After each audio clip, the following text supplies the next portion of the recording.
Good morning. My name is Matt Lee, NEDA President-elect, and I'm here today talking with Dr. Blane McCann of Westside Community Schools in honor of ConnectED Day. So welcome, Dr. Yeah, McCann. thank you, Matt. I'm looking forward to having a little chat with you today about ConnectED and Future Ready. Thank you. Yeah. So just to start off, if you don't know, Dr. McCann, you've had a long history in education. Could you kind of talk to us a little bit about kind of your story in education? How did you get here? Sure, that that when you say you have a long history, that means you're old, is what that means. But I went to undergraduate at Miami University in Oxford, Ohio, and really had a great methods teacher that really talked to us about how to get kids involved in learning, and that you learn by doing. And so I began as a teacher in 1980 in Fort Myers, Florida.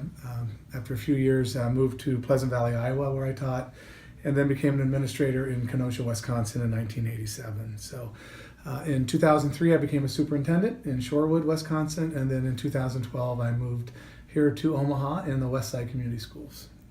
A couple things that have been really important in my life. I mentioned my methods teacher, Mike Fuller, really getting us to help kids learn by doing and being involved and engaged in their learning.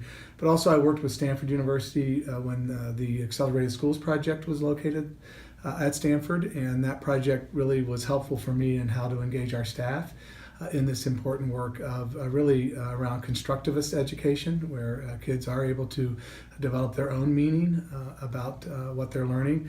And then I spent a number of years working with the University of Connecticut, the National Center for Talent Development, with school-wide enrichment, which was an opportunity to really help kids follow their own path, make some decisions, follow their interest. And what was most interesting about that, as a teacher, there was no lesson plan.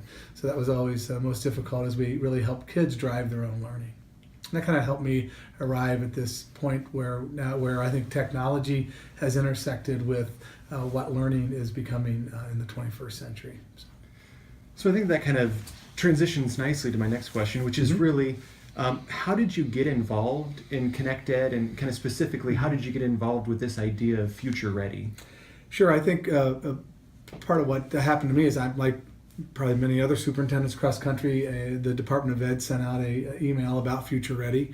I read that and felt it was kind of a neat idea, and so I applied to do that and was selected to be Nebraska's representative at the White House. So really it came across my desk, and I felt like it was really something that was important for our students. And then really having come to Westside in 2012 and knowing that we were a one-to-one environment beginning in 2004, seeing the impact that technology has had on our students and their learning, pushed me to want to get more involved with the ConnectED part of that, making sure that, I think one of the things that Dr. Bird was really adamant about was making sure that all kids had access to technology. And so I think in 2013 or 14, we finished the job and went through kindergarten through grade 12 with a one-to-one learning initiative. And again, seeing those results makes me more convinced that technology plays a pretty good, important role in the learning of students. Which kind of transitions here now to, what is your vision for technology in schools? How do you think technology helps students, achieve those things that you talked about earlier? Well, we're making a transformation. Our strategic plan really has one goal in mind, which is to maximize student achievement and engagement with three core strategies. One around literacy across the content, with an emphasis on critical thinking and problem solving, personalizing learning for all of our students based on their interest and their strengths, and then integrating technology to enhance the learning that takes place.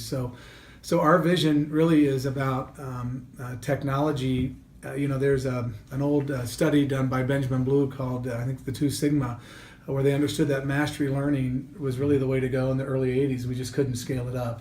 Now with the technology and going to a one-to-one, we're able to provide tools to the teacher where they can really scale up and let kids really personalize their own learning and drive that. What we use is our benchmarks and our standards-based approach, so that there is a consistency within that. It's not kids going off doing whatever they want. But by virtue of having that technology, our teachers can create different assignments based on interest, based on standards, and based on the kids' performance. So if they do master a topic, they're able to move forward, and the iPad or the device helps them to do that. So if other districts are thinking about this, what have you found to be the biggest barrier for other districts adopting the tenets of Future Ready? I think one of the biggest barriers I see is school culture. Again, really looking about how learning is taking place. We know now that with the technology that's available outside of school, that our students don't always need to come to us to gain knowledge, that they can find that knowledge themselves by use of the device that they have in their hands. So how do we begin to transform? That's why I'm big on the personalized learning, but that's a cultural shift. I think here at Westside, I had a little head start because in 2004 the one-to-one had started. But I think trying to get people to understand that the technology is not going to replace a teacher, it's not going to take over. Kids aren't going to do whatever they want. There is a guaranteed viable curriculum that's out there. We're just integrating the technology to enhance the teacher's ability to be able to meet all the needs and the individual needs of all of our students. So I think really working on that school culture is important. And then I think secondly is a real belief that all kids can learn, and that what I mean by that is really being able to trust all kids to be able to go in and do some of that personalized learning to drive their own learning. I think so many times, especially with disadvantaged kids, we don't always trust them to be able to do that. And so that's why I really liked the school-wide enrichment model, because it allows kids to really all be treated as if they're talented and gifted, because they are in some way. So how do we tease that out of them? And again, the technology allows for content to be created by kids, and some of the things that we see in our classrooms are just amazing of what even a kindergartner can do. We have kindergartners in our district that are coding and building robots, and it's just fabulous to see. And that's not able to happen without the technology that's available today. So Future Ready talks about how shared ownership, capacity building, and collaborative leadership are really keys to a Future Ready school. What steps can leaders take to implement those ideas in their district? Yeah, I think that's really important. The distributive leadership, I call it shared governance, shared leadership. I think developing processes that allow that to happen, and that you look for leadership in every corner of your district. That doesn't mean everybody wants to be a principal or a superintendent, but there are different expertise and different leaders throughout. My first year here, we used the old geese analogy, right? The geese take turns leading the flock, and so there are different times when different people need to lead. So we have promoted and shared and looking for shared leadership throughout the system. One thing that we did here that I think was really interesting is we let it grow organically. We took teachers where they were. We didn't say everybody had to be here by a certain date, and we didn't hold anybody back that was moving forward. But we just sort of let it grow organically and created opportunities for people to learn more. Our professional development is also very personalized. It's also very used to taking advantage of the technology that we have, so that it can be done online, so that both teachers and students have a 24/7, 365 opportunity to learn. And so it's when it fits into their schedule that I think it's really important. So again, I think taking people where they are, just like we did with students, was important. I think a double loop learning is another aspect that is really critical, because as a leader, you need to hear how the implementation is working. So how do you create that feedback loop that lets you know something's not quite right, or it is working, this is great, this is really something we should do. We had a presentation at the board the other day about our technology, and I think that feedback coming back up to the board to hear what teachers were actually saying and the stories that went along with it was really very important. And I think finally, as a leader, you need to be a listener and concentrate your innovation. We use some of the Stanford Design Team School philosophy about what does your user need. I think there's a tendency for a leader to say, here's what I think you need, as opposed to really listening to people and what they do need and trying to get that to them. And so I think being a listener and concentrating on your user is really important to let that grow organically. And before you know it, you have a lot of this stuff already implemented, and it's pretty exciting.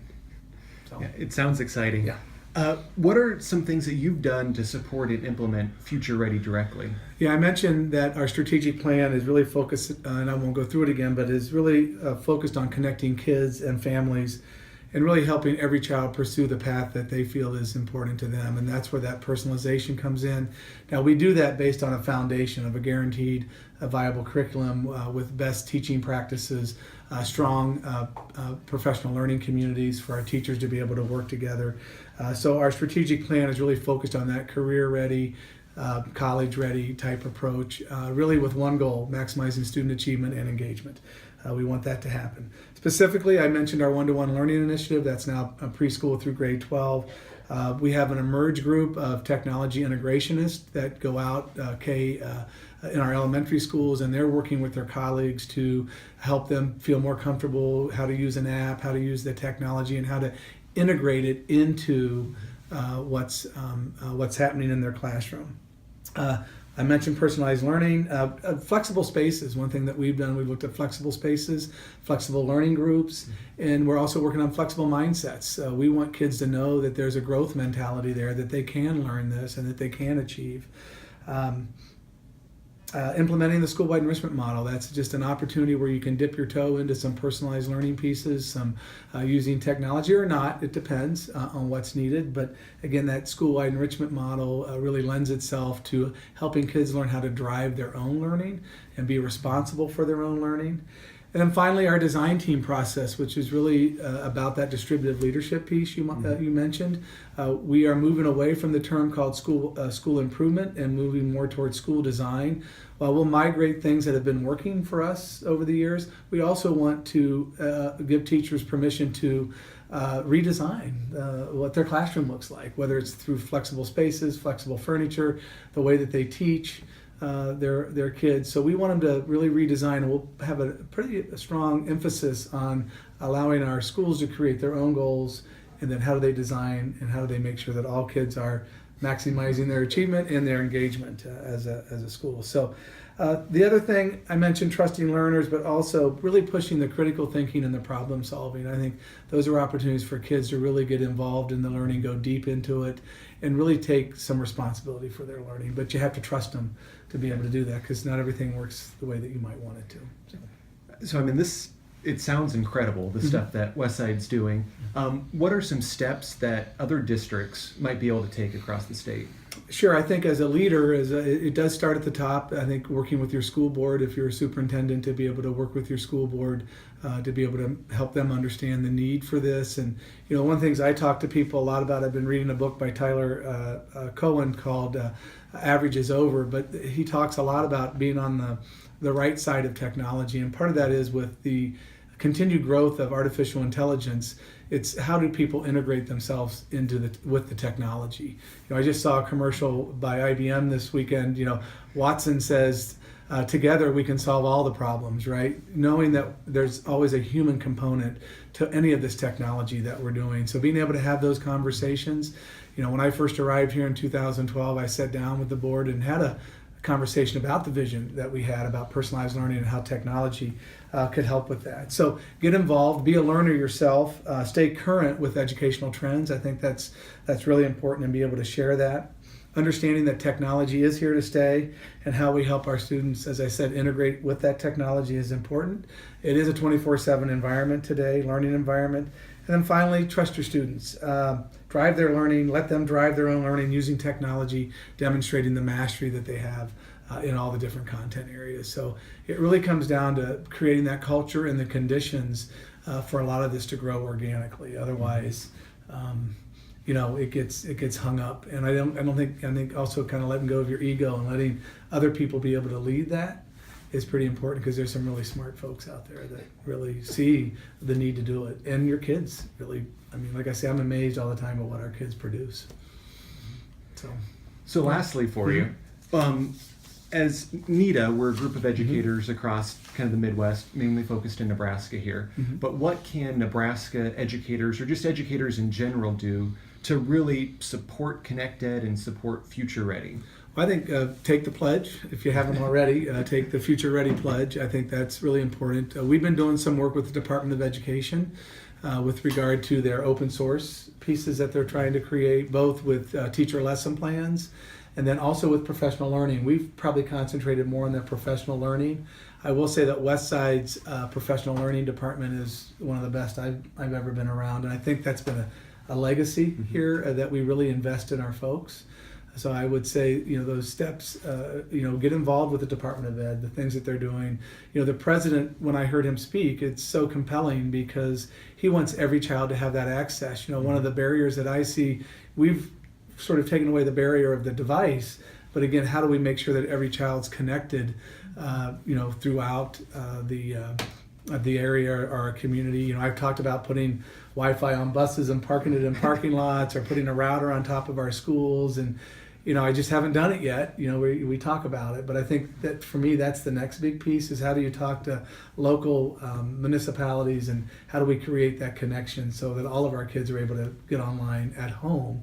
We can get them all at school, but you know, when they go home to do that work, and it is a 24/7 environment. So, and I think teaching kids, you know, we're going to have a little presentation here about cyberbullying and all that, but also teaching kids the ins and outs of being online and remaining safe there as well is really important. Great. Well, on behalf of NEDA, I would like to thank you, Dr. Sure. McCann, for talking with us about ConnectED and Future Ready and all the great things that are going on at Westside and that are going on, you know, in all the places that you've been, and kind of spread this idea even before there was a name to it. Yeah, So- no, I appreciate it, and I love chatting with you guys. Anytime I get a chance to talk about education, I'm excited. So thank you I appreciate for the it. opportunity.